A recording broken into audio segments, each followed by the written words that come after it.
harka fuunee akkam jirtu kabajamuuf jaalatamtoota hordoftoota miidiyaa General Education. Kun miidiyaa General Education irraatii barnoota kallattiin isiniif darbudha. Kanaaf guyyaan irraa immoo akkuma torban darbee jalqabuuf yaallee barnoota kan koorsii saayikooloojii jedhu kana paartii jalqabaasaa Essence of Psychology kan jedhu waliin jalqabne turre. Guyyaa irraas immoo chapter 1 kana paartii 2 isaa waliin ilaalla. Kallattii maan gara sanatti dabaru.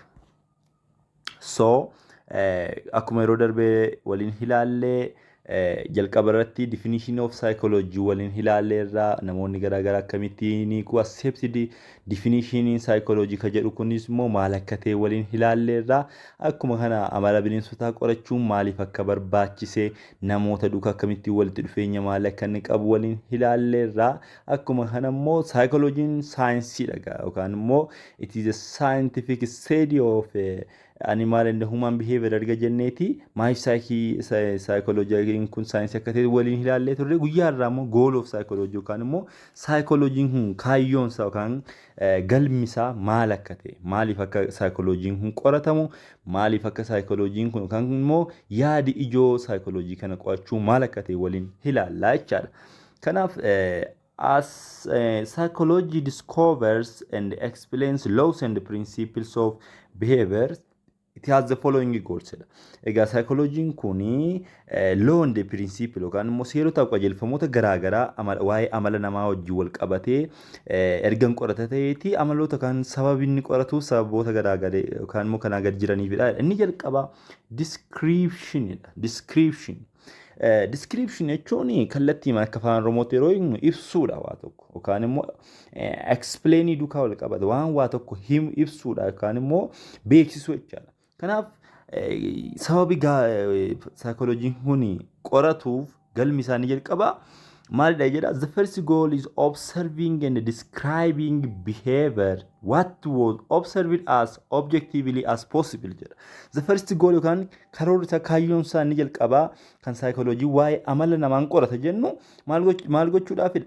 Observe and describing behavior jedha. Kan inni qoratuuf amalli namaa yookaan immoo keessa namaatti amala nama tokko safaramuu waan danda'uufidha. What was observed as objectively as possible jedha. The first goal is observing and describing behavior jedha.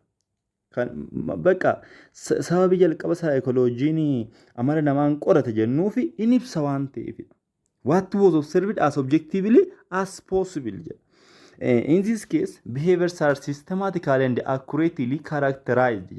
Sababa kanaafi behavior yookaan amalli namaa tokkos kara saayinsawaa ta'e yookaan immoo kara systematic ta'ee fi kara accurately ta'e yookaan bifa qabatamaa ta'e maalin ta'a characterized ta'a hin mul'ataa jechaadha.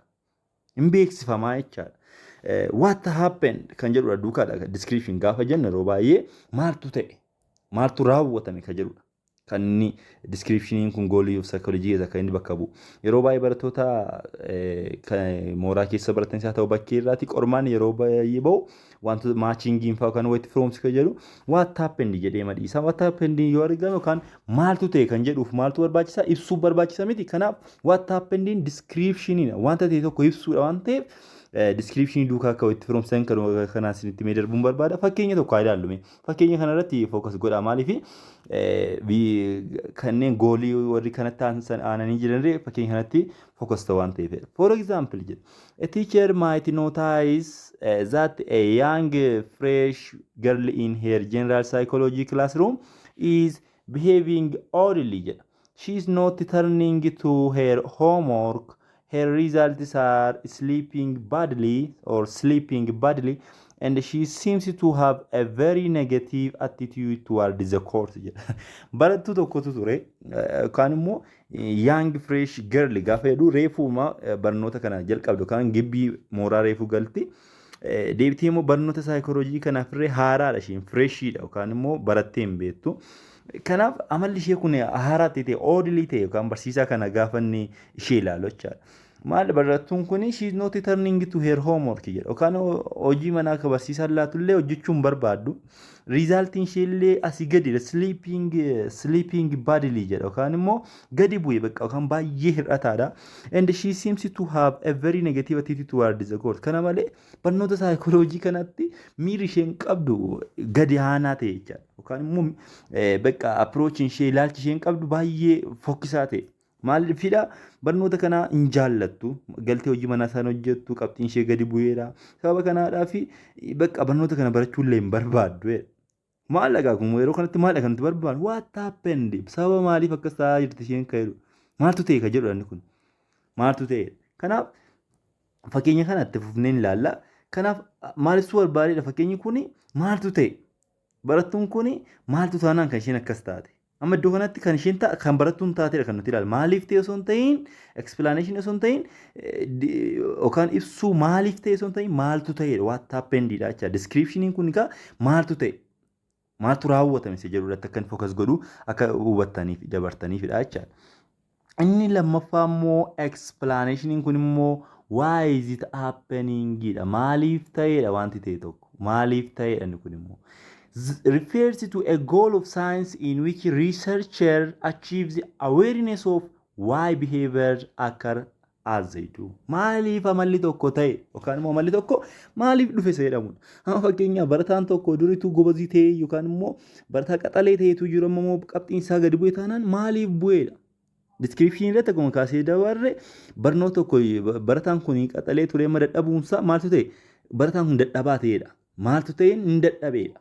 Garuu keessatti immoo maaliif dadhabeedha reasonii gaafataa jechuudha explanationii gaafataa jechuudha it tries to understand the cause of behavior sababni amalli tokko uumameef maaliif durii barataa qaxalee ture amma gadi bu'e waan ta'eef barataan kun maal ta'edha qo'achuu dhiiseedha yookaan immoo duriyyee ta'edha amala hin taane bareedha yookaan immoo dhukkubsateedha kan jedhamu kana sababa isaa reasonii isaa baruuf barbaada jechuudha. Yookaan sababa kanaadhaaf akka saayikooloojiitti gaafa finnu saayikooloojii waa'ee amala tokko qorata yeroo nuti amalli tokko yeroo inni jijjiiramu amala jijjiiramee barataan hundura amalli isaa maaliin beekama qaxaleedhaan kilaasii hordofuudhaan beekama amma garuu gadi bu'ee sababa inni ta'ee kanaaf gaafata waan ta'eef why this behavior is happened kan jedhu irratti explain gaafata jechaadha goolii lammaffaasaa kun. Explanation is about trying to find reason akkuma namas hin jedhe.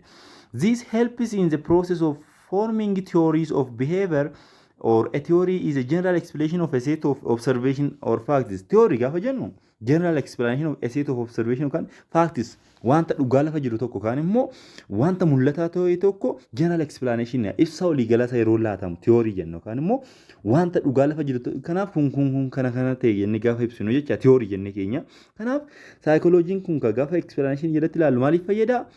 Process of forming theories of behavior amalli tokko maaliif akka inni uumame baruuf fayyada jecha process adeemsa maaliidhaaf amma barataan kun dura akkas ture dubbisa ture baay'ee barumsa hordofa ture garuu ammoo dubbisuu waan dhiiseef riyyaan taanetti waan madaqeef sababa dhukkubsateef dadhabaa ta'ee jira. Kanaaf adeemsa ittiin amalli kun uumame baruudhaaf explanationiin kun nu fayyada jechuusaadha. Goal inni sadeffaarra jiru goolii afuridha kan nuti ilaallu sadeffaarra inni jiru once we know what happens and why it happens, we can begin to speculate what will happen in the future. Predict jechuun immoo maachuudha. Wanta fuulduratti dhufuuf ta'u tokko tilmaamuudha. Guess gochuu jechaadha. Prediction gaafa jennu prediction yookaan waan fuulduratti dhufu tokko what will happen in the future. Mucaan kun barumsa dadhabeera what happened yookaan immoo descript gooneera. Why it happened immoo explain gooneera sababa kanaaf dadhabe jenneera. Prediction gaafa goonu immoo fuulduratti barataan kun maal ta'uuf jira. Yoo barumsa dadhabeera yookaan amala sababa kanaaf dadhabeera ta'e fuulduratti what will happen in the future prediction goal inni sadeeffaa. Amalli tokko dura barataan sun amalli isaa barataa baay'ee qaxalee ture amma sababa garaagaraadhaaf jedhee amalli isaa barataan kun gadi dadhabee jira. Fuulduratti barataa kanarra maaltu ga'a yookaan immoo amala kana yoo itti fufe barataan kun maalitti adeema akka jedhu. Kanaaf predict jechuun determining what will happen in the future jechuudha. In the above example jedha the case of the freshman girl the psychologist or counselor would predict based on previous research into similar situations that this girl may never be able to reach her full learning potential. Counselor yookaan barsiisaan ishee sun yookaan immoo psychologist inni ishee barsiisaa jiru kun maal predict godha? previous research namoota biraa irratti kana dura qoratee argerraa qabee barattuun kun this girl may never be able to reach her full learning potential. Barattuun kun gara iddoo isheetti deebi'uu akka hin dandeenye yookaan immoo beekumsa dandeettii isa guddaa yookaan potential ishee sana guddaa bira akka isheen tasuma gahuu akka hin dandeenye yookaan immoo itti deebi'uu hin dandeenye tilmaamee jira. Kanaaf barsiisaan kun amma nuti barataa jechaan fakkeenya fudhadheeraa ka'uudhaaf barataan kun maal ta'aa jira? Gobinnaa yookaan immoo qaxalee isaarratti gara dhabaatti adeemaa jira. Kanarraa kaanee barattoota biraa irratti waan mudatuun maal inni predict goona barataan kun iddootti deebi'uu hin danda'u. Maaliif sababa explain goonee ture sababa hin dhiiseef. Feetu barataan kun dhukkubsatee ta'uu danda'a. Hiriyyaan isaaniitti madaqee ta'uu danda'a waan ta'eef iddoo isaa duraatti deebi'uu akka hin dandeenye predict goona jechaadha. Inni dhumaa yookaan inni afuraffaa goolii keessaati maalidha? Control or modify jedha. Yookaan inni kun immoo maalidha? By the way, ultimate goal of psychology and ultimate goal of psychology. Gaafa kennu psychology'n hojiin isaa inni guddaa isa kanadha. Control yookaan modify gochuudha. Amalli inni jalqaba irratti description keessatti happened ta'e explanation keessatti sababni isaa himamee sadaffaa keessatti predicting kanatti ta'a jedhamee yaadame akkamittiin fooyya'uu danda'a. Utuu barataan kun qaxalummaa isaarraa fagaatee laga hin gahin utuu immoo kufee karaatti nafiin how can it be changed kan jedhu jecha. It is the goal of science in which researcher manipulates variables in order to produce specific or desired behavior. Kan saayintistoonni yookaan riisarcheroonni qorattoonni amala nama kanaa maal gochuuf yaalu amala kana tunni baay'ee hin badin tunni barataan kun baay'ee karaarraa hin fagaatiin bifa ittiin fooyya'uu danda'u bifa ittiin barataan kun iddootti deebi'uu danda'u karaa isaan ittiin yaadan karaa isaan ittiin fooyyessuudhaaf yaadan immoo maal inni yaadna control or modify jenna jechaadha. Kanaaf it is ultimate goal of psychology dheeraa in the above example jedhama fakkeenyaaf shamarree sana ishee qo'achuu dhiistee qabxiin ishee gadi bu'e sana yeroo ilaallutti certain learning strategies can be used to help the girl so that she will be successful in her academic behavior. Fakkeenyaaf barattuu kana bifa ittiin deebisuu danda'u bifa ittiin akka isheen qo'achuu dandeessu barnoota kana jaallachuu dandeessu qabxii ishee bifa isheen ittiin fooyyeffachuu dandeessu tu barattuu kanatti himame tu barattuun kun ittiin leenjofteeti maal gochuu dandeessi barattuun kun successful ta'uu dandeessi gara barnootaatti deebi'uu dandeessi barnoota kana jaallachuu dandeessi qabxii ishee ol kaafachuu dandeessi jechaadha. Kanaaf how can it be change yookaan amalli badee tokko yookaan amalli baay'ee fokkisaan tokko akkamii akka deebi'uu danda'u irratti xiyyeeffata jechaadha kontirooliin kun. Kontiroolii kana walumaa galatti yeroo ilaallu fakkeenyaaf bifa lamadha kontiroolii gaafa jennu yookaan modify gaafa jennu. Kana jechuun behavior excess should be decreased. Behavior yookaan amalli hin taane tokko maal ta'uu qaba hir'achuu qaba. Barattuun kun waan gochaa jirtu kana yookaan barattuu isheen amma kana fakkeenya fudhanne kun amala ishee irraati kan isheen mul'istu maalidha barnoota kana jibbaa jirti. Barnoota kana qo'achuu dhiisaa jirti. Approach hin taane qabdi attitude hin taane qabdi barnoota psychology kana irratti. Kanaaf maal ta'uu qaba dhiisuu qabdi isheen. Jibba kana dhiisuu qabdi gara maayitti deebi'uu qabdi gara barnoota kana jaallachuutii qabdi. Amma fakkeenyaaf amaloota tokko tokko fudhanne buulimiyaa nervoozaadha. Yeroo baay'ee gibbii faa keessatti kan mul'atudha yookaan immoo ijoollota shamarranii naannoo waggaa 18-19 jalqabee gara 24-25 gidduu jiran irratti kan mul'atudha. Maalidha keessa buulimiyaa nervoozaa jechuun barattoonni tokko tokko maal godhu baay'ee nyaachuu jibbu. Yookaan immoo baay'ee nyaachuu hin jaallatan. Sababa maaliidha kuni yoo baay'ee nyaanne hin furdannaa yookaan immoo sheeppii keenya nu jalaa badamina min jedhanii waa yaadaniifidha. Ani jechuun barattoota shamarranii xiqqoof osoo hin ta'in buulimiyaa nervoozaa jechuun amala akkasiidha. Yoo baay'ee nyaanne sheeppii keenya nu jalaa bada yookaan immoo dhanna keenyatu sheeppii dhaba jedhanii sodaatu. Maal amalli isaanii sababa kanarraa waan nyaata dhiisanii fi maal godhu weight loss godhu.